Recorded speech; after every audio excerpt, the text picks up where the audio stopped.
Recent data has shown that 14% of adults living with children in the UK have struggled with food insecurity within the last 6 months.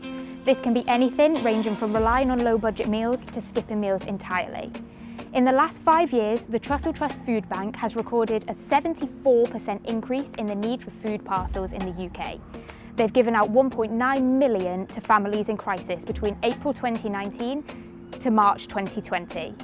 The number of food banks in the UK now outweighs the number of McDonald's.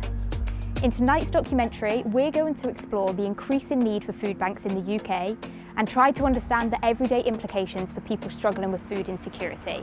We're going to try and understand how there are families living in one of the wealthiest countries in the world who can't afford to feed themselves or their children. According to international law, anyone in the world has the right to claim asylum in any country that has signed the 1951 Convention. That includes the UK. The Convention goes as far as to recognise that there is no legal way to travel to the UK for the purpose of claiming asylum, and some people fleeing danger or persecution may have to use irregular means to get here.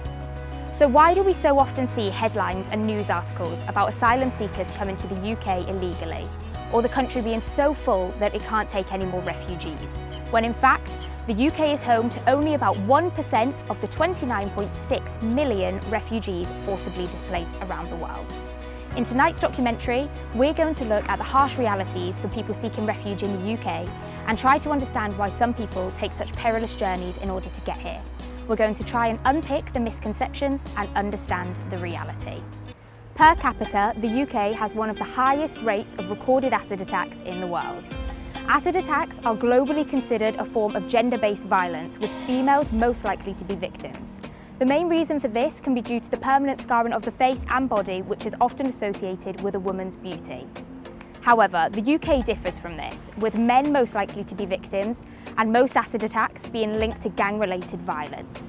Between 2012 and 2017, acid attacks in the UK rose drastically, going from 78 in one year to 472 in another.